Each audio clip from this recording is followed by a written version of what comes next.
오늘 주신 하나님의 말씀은 빌립보서 4장 1절부터 9절까지의 말씀입니다. 그러므로 나의 사랑하고 사모하는 형제들, 나의 기쁨이요 면류관인 사랑하는 자들아, 이와 같이 주 안에 서라. 내가 유오디아를 권하고 순두개를 권하노니 주 안에서 같은 마음을 품으라. 또 참으로 나와 멍에를 같이한 내게 구하노니 복음에 나와 함께 힘쓰던 저 여인들을 돕고 또한 글레멘드와 그 외에 나의 동역자들을 도우라. 그 이름들이 생명책에 있느니라. 주 안에서 항상 기뻐하라. 내가 다시 말하노니 기뻐하라. 너희 관용을 모든 사람에게 알게 하라. 주께서 가까우시니라. 아무것도 염려하지 말고 다만 모든 일에 기도와 간구로 너희 구할 것을 감사함으로 하나님께 아뢰라. 그리하면 모든 지각에 뛰어난 하나님의 평강이 그리스도 예수 안에서 너희 마음과 생각을 지키시리라. 끝으로 형제들아, 무엇든지 참되며 무엇든지 경건하며 무엇든지 옳으며 무엇든지 정결하며 무엇든지 사랑받을 만하며 무엇든지 칭찬받을 만하며 무슨 덕이 있든지 무슨 기림이 있든지 이것들을 생각하라. 너희는 내게 배우고 받고 듣고 본 바를 행하라. 그리하면 평강의 하나님이 너희와 함께 계시리라. 아멘. 마음과 생각을 지키시는 하나님이란 제목으로 말씀을 함께 나누도록 하겠습니다. 여러분, 많은 철학자들과 또 학자들이 이런 얘기를 합니다. 마음을 잘 지켜야 합니다. 생각을 잘 지키십시오. 라는 이런 이야기들 많이 들어보셨을 것입니다. 조선의 학자였던 이이도 비슷한 말을 했습니다. 많은 말과 생각은 마음에 해롭다. 다시 말하면 많은 생각은 그 어떤 생각에 빠져가지고 그 생각에 너무나 몰두하게 되면은 내 마음을 단단하게 하기보다는 더 약하게 하거나 악화시킬 수도 있다라는 것을 가르치고 있습니다. 우리는 마음과 생각을 지켜야 한다는 것은 잘 알면서도 그렇게 하지 못할 때가 있는 것 같아요. 부서진 내 마음을 그냥 방치해 두기도 합니다. 왜 그럴까요? 우리의 연약함 때문에 그렇습니다. 그렇다면 어떻게 해야 되겠습니까? 우리의 마음과 이 생각을 만드신 분에게 맡겨야 합니다. 그분이 누구시냐면 우리 주 예수 그리스도이십니다. 예수님만이 우리의 마음을 지킬 수 있습니다. 마음과 우리의 생각, 이것을 지키려면 어떻게 우리가 살아가야 될까? 세 가지로 함께 살펴보며 은혜를 나누도록 하겠습니다. 첫 번째는요, 주님의 마음과 같은 마음, 그리고 그 마음과 함께 우리 모두가 같은 마음을 품어야 한다라는 것입니다. 사실 같은 마음, 그리고 같은 생각을 품는다는 것은 참으로 어려운 일 아니겠습니까? 군대나 회사처럼 상명하복, 위에서 시키면 그대로 해야 하는 그런 조직과 구조 속에서는 군말 없이 해야 될 수도 있습니다. 마지못해 하기도 합니다. 그런데 지위, 고하, 남녀노소, 인종을 초월한 다양한 사람들이 모이는 이런 교회에서는 어떻게 한 마음과 한 생각으로 우리가 모일 수 있겠습니까? 빌립보 교회가 그런 교회였습니다. 로마 시민권을 가진 자유인과 시민권이 없는 종, 유대인과 이방인, 남녀노소, 인종이 다른 다양한 사람들이 모였습니다. 어느 날 유오디아와 순두개라는 사람이 다투었어요. 교회 안에서. 말씀 볼까요? 2절입니다. 내가 유오디아를 권하고 순두개를 권하노니 주 안에서 어떻게 해야 됩니까? 같은 마음을 품으라. 두 사람 사이에 무슨 문제가 생겼는지는 성경에서 말씀하지 않고 있습니다. 그렇지만 궁금하지 않습니까? 왜 다퉜을까? 왜 분열이 일어났을까? 이런 모임과 또 어떤 공동체 속에서는 이런 여러 가지 일들이 발생할 때마다 사람들이 궁금해하고 그런 일들을 캐내어서 알고 싶어 하는 경우가 자주 있습니다. 이번에도 이 사건에서 분명 많은 사람들이 무슨 일이 일어났는가 분명 궁금해했을 것 같습니다. 둘 사이에 성경 해석, 교리적인 문제 때문에 다투었을까? 윤리적이고 도덕적인 문제 때문에 다투었을까? 교회 일을 하다가 서로 다투었을까? 의견이 충돌했을까? 혹 교회 밖에 개인적인 일 때문에 다툼이 일어났을까? 궁금하지만 바울은 별로 궁금해하지 않고 있어요. 이 사건이 일어나게 된 원인에는 별로 관심이 없는 것 같고 이 일로 인하여서 발생된 문제에 관하여서 집중하고 있는 것 같습니다. 무슨 문제입니까? 두 사람 사이에 성도 간의 교제가 이루어지지 않고 있기 때문입니다. 여러분, 건물에 기둥이 있는데 그곳에 금이 갔습니다. 계속 방치해두면 어떻게 될까요? 건물 기둥에 금이 간데 방치해두면 무너지게 되어 있죠. 우리 한 사람마다 이 마음속에 금이 갔는데 내버려두면 방치하면 무너지게 되어 있고 성도들 간의 관계의 문제도 분열과 또 다툼을 그대로 내버려 둔다면 예수님과의 연합도 문제가 생길 수 있는 것입니다. 견고하게 성도로서의 삶을 서 있을 수 없는 것이죠. 견고하게 우리의 신앙생활을 해낼 수가 없는 것입니다. 그래서 1절 말씀 마지막에 보면요. 이와 같이 주 안에 서라라고 말씀합니다. 주 안에 서라. 성경 원문에서는 주님 안에서 견고히 서라라고 말씀합니다. 여러분, 신앙이 아무리 좋은 사람도, 목회자도, 중직자도, 1대, 2대, 3대, 4대 신앙의 유산을 물려받은 사람들도 분열과 다툼 안에 내 마음을 계속 방치해 둔다면 신앙에 금이 가고 무너질 수밖에 없는 것입니다. 주님 안에 머물지 못하고 견고히 서 있을 수도 없는 것입니다. 그리고 결국 흔들리게 되고 신앙을 떠나가게 되는 것이죠. 사랑하는 여러분, 주님 안에서 이 모든 문제를 해결받으시기 바랍니다. 인간적인 방법으로 해결해 보려는 생각들과 방법들은 결국에 실패할 수밖에 없습니다. 사랑하는 여러분, 같은 마음을 품으시기 바랍니다. 주님과 같은 마음, 성도들 간에 같은 마음을 품으시기 바랍니다. 주님께서 어떻게 하셨습니까? 원수를 사랑하셨고 주님을 배신한 자들을 용서하였습니다. 사랑하였습니다. 그들을 위해서 십자가에 달려 죽으셨습니다. 내 힘으로는 주님과 같은 마음이 되는 것이 어렵고 내 힘으로는 성도들 간에 한 마음 한 뜻을 품는 것이 어렵겠지만 주님 안에 있으면 가능한 줄 믿습니다. 같은 마음을 품을 수 있습니다. 이 예배에 참여하는 분들 가운데 교회 안에서 일어난 문제를 보고 시험에 드신 분들 계십니까? 교회를 떠나가신 분들, 주님 안에서 해결 받으시길 바랍니다. 어떤 크리스천과의 관계의 문제 때문에 교회를 떠나가신 분들 계십니까? 잘 회복되시기를 바랍니다. 신앙을 멀리하고 계신 분들, 잠시 쉬고 계신 분들 계십니까? 주님과 한 마음을 품고 주님께서 어루만져 주시고 잘 회복되어서 주님께서 보내주시는 그 공동체 안에 아름다운 신앙생활을 계속 이어갈 수 있기를 주님의 이름으로 축원합니다. 아멘. 두 번째로 우리가 기억해야 될 것은 염려하지 말고 하나님께 아뢰라 라는 것입니다. 염려하지 말고 하나님께 아뢰십시오.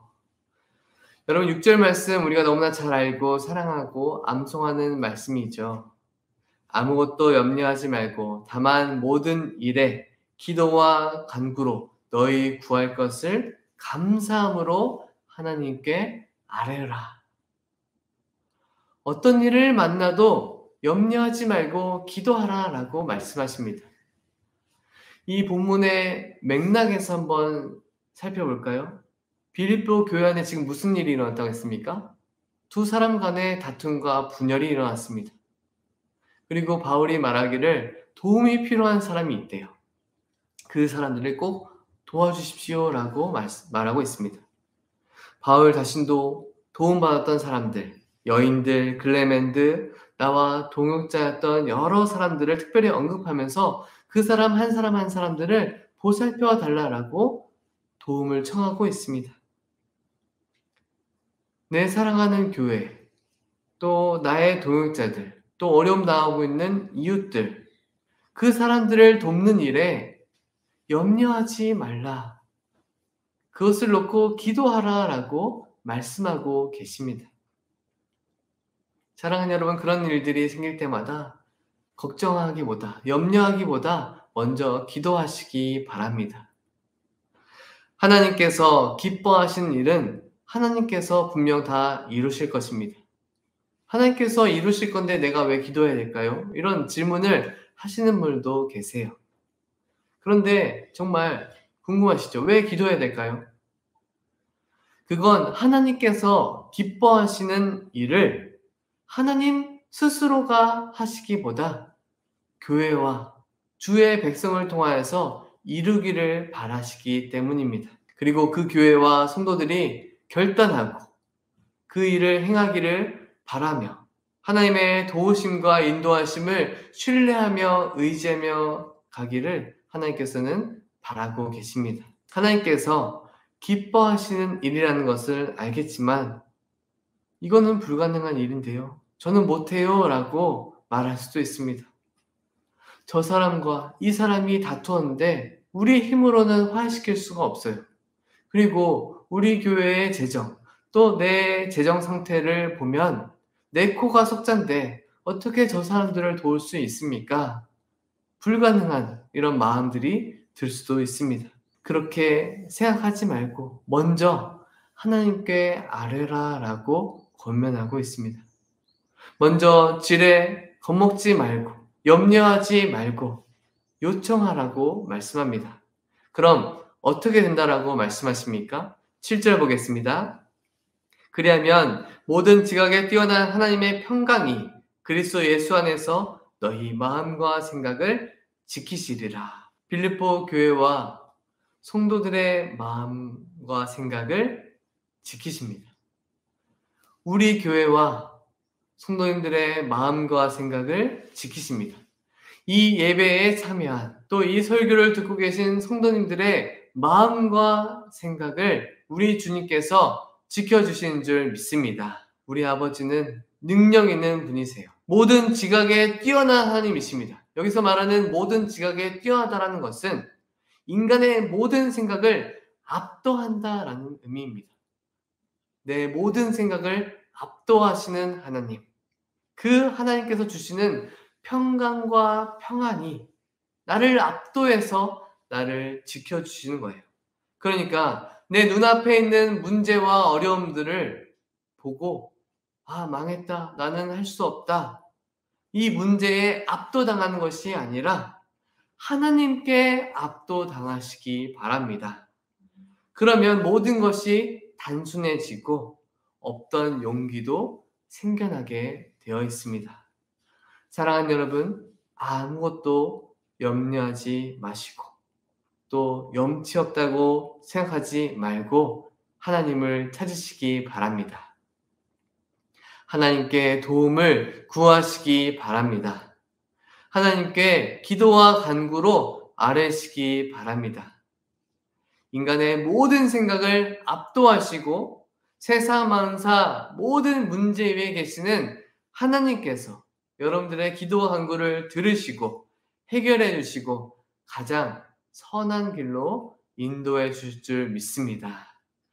마지막으로 우리가 기억해야 될 것은 주님께 배우고 받고 본 바를 행하라라는 것입니다. 여러분, 바울이 지금 말합니다. 너희들이 빌립보 교회가 나에게 배우고 받고 본 바를 행하라라고 편지를 쓴 것입니다. 그런데 바울이 빌립보 교회 성도들에게 무엇을 가르쳤나요? 하나님은 누구라고 가르쳤습니까? 하나님은 평강의 하나님이야. 평안의 하나님이야. 그 하나님을 나의 주인으로 모시면 내 마음이 어떻다고요? 평강이 임하고 평안한 거예요. 두려움과 염려가 없습니다. 바울이 그래서 다시 한번 권면합니다. 나에게 배우고 받고 본 바를 행하라. 9절 말씀 다시 한번 읽어보겠습니다. 너희는 내게 배우고 받고 듣고 본 바를 행하라. 그리하면 평강의 하나님이 너희와 함께 계시리라. 여러분, 배우고 받고 본 바를 행하면 어떻게 된다고요? 우리 하나님께서 여러분과 함께 해 주신다라고 말씀합니다. 분열된 관계가 회복이 됩니다. 왜요? 이 사람과 저 사람이 다투었는데 하나님이 함께 하시니 해결이 되는 거죠. 염려가 가득했는데 우리 가정 안에, 또 직장과 사업장 안에, 내 마음 안에 분열과 걱정과 염려가 두려움이 가득했는데 배우고 받고 본 바를 행했더니 우리 하나님께서 함께 해주셨습니다. 그러니까 그 모든 염려가 사라지는 거예요. 이 일들이 어떻게 가능합니까? 평강의 하나님께서 우리에게 찾아오시고 함께 하시니 그것들이 다 사라지고 문제가 해결되는 것입니다. 그래서 마음과 생각을 보호받는 사람, 하나님과 함께하는 사람, 그 사람은 감출 수 없는 것이 두 가지가 있어요. 하나님과 함께하는 사람, 그리고 마음과 생각을 보호받고 있는 사람은 감출 수 있는 것이 두 가지가 있습니다. 무엇일까요? 기침과 가난과 사랑은 감출 수가 없다고 하는데 하나님과 함께한 사람은 두 가지를 감출 수가 없는데 첫 번째는 기쁨입니다. 기쁨. 4절 말씀 보겠습니다. 주 안에서 항상 기뻐하라. 내가 다시 말하노니 기뻐하라. 바울은 여러분 기뻐하십시오 라고 권면합니다. 하나님을 알게 된 성도, 하나님께서 내 안에 찾아오셨습니다. 하나님을 만난 사람에게 드러나게 되어 있는 것, 감출 수 없는 것은 기쁨이다. 그 기쁨이 내 안에 가득하니 기뻐하라 라고, 하나님이 나와 함께 하시니 기뻐하라 라고 권면하는 것입니다. 여러분, 주변에 많은 사람들이 계시죠? 주변에 친구들, 이웃들, 동창들, 또 교회 안의 성도들 유심히 한번 보면요, 어떨 때 많이 기뻐하나요? 언제 기뻐하세요? 용돈 받았을 때? 물질이 생겼을 때? 어떤 사람들은 좋은 대학에 입학했을 때, 좋은 직장에 취직했을 때, 돈을 많이 벌었을 때, 내가 원하는 그 어떤 것이 채워지면 기뻐합니다. 어떤 것이 채워져야 기뻐하고, 안 채워지고 빼앗기거나 없어지면 안 기뻐해요. 이것을 다른 말로 다시 한번 얘기해 보면요, 늘 끌려다니는 인생, 수동적인 인생입니다. 나에게 좋은 일이 있으면 기뻐하고 좋은 일이 없으면 기뻐하지 못하는 것, 수동적인 인생. 환경과 상황에 끌려다니는 수동적인 인생을 살아가는 것이죠. 이런 사람들에게는 기쁨과 평안이 지속될 수가 없어요. 잠시 잠깐이고 영원할 수 없습니다. 늘 기뻐하고 즐거워하고 평안하도록 여러분들을 이끌어 가시기 바랍니다. 끌려다니지 마시고 이끌어 가세요, 여러분들이. 그럼 어떻게 내가 이끌어 갈 수 있겠습니까? 주님 안에서 가능합니다. 주님 안에서 기뻐할 수 있는 거예요. 마음과 생각을 보호받는 사람, 그리고 하나님과 함께하는 사람에게 감출 수 없는 것이 두 가지 있는데, 첫 번째 기쁨이라고 말씀드렸어요. 그럼 두 번째는 무엇일까요? 관용입니다. 관용. 관용이 무슨 의미냐? 남의 실수나 잘못을 너그럽게 받아주거나 용서하는 것을 관용이라고 합니다. 여러분, 관용을 잘 하고 계십니까? 남의 잘못과 실수를 너그럽게 대해주고 용서해주고 받아줄 수 있는 마음, 관용이에요. 관용. 근데 여러분, 관용은 가르친다고 배울 수 있는 것이 아닙니다. 가르친다고 배울 수 있는 것이 아니에요. 이런 말이 있죠. 사람은 변하지 않는다. 사람은 고쳤을 수 없다. 아무리 가르쳐도 그렇게 행동할 수 없다. 일부분 동의가 되고 인정되지만 사실 이게 정말 성경적인 말인지는 우리가 분별해 볼 필요는 있습니다. 그렇지만 제가 다시 한번 말씀드리고 싶은 것은 관용은 가르칠 수 없다라는 거예요. 그럼 어쩌라는 거냐? 바울이 뭐라고 말하는지 보겠습니다. 바울은 관용을 여러분 배우세요라고 하지 않았어요. 5절 말씀 보겠습니다. 너희 관용을 모든 사람에게 알게 하라. 여러분 배우라고 하지 않고 너희가 갖고 있는 그 관용을 사람들에게 알게 하라라고 말씀합니다. 하나님께 용서받은 죄인이었던 우리가 정말 용서받았다면 그 용서를 다른 사람에게 해줄 수 있는 그 관용, 다른 사람들에게 정말 용서받은 자의 삶이 무엇인지, 용서가 무엇인지, 관용이 무엇인지 보여주라는 거예요. 아, 저게 관용이구나. 아, 저게 용서받은 사람이 행동하는 모습이구나. 사랑받은 사람이 행동으로 보여주는 사랑이구나. 이것을 보여줄 수 있어야 한다는 것입니다. 여러분, 근데 관용과 배려, 이런 것은 손해보는 장사입니다. 여러분들 손해보는 장사 하기 싫으시죠? 반찬 가게에서 반찬 사는데 옆 가게보다 100원 더 주고 샀어요. 속상하죠. 우리 사람은 본성적으로 손해보는 장사를 정말 싫어합니다. 그런데 관용과 배려는 손해봐야 돼요. 어떤 차가 내 차에 범퍼를 쳤습니다. 근데 보니까 전혀 흠이 나지 않았어요. 그래서 괜찮습니다. 그냥 가도 괜찮아요 라고 우리가 관용과 배려를 했습니다. 근데 내가 모르고 실수로 어떤 차를 부딪혔어요. 딱 보니까 흠집이 전혀 없어요. 근데 그 사람이 부딪힌 차의 사람이 목을 잡고 나오고 범퍼를 다 갈아야 한다라고 말한다면, 대인과 대물 보험을 다 해달라고 한다면 여러분들의 마음은 어떠시겠어요? 속상하죠. 여러분, 세상은 이런 곳입니다. 그래서 우리가 보여줘야 한다는 거예요.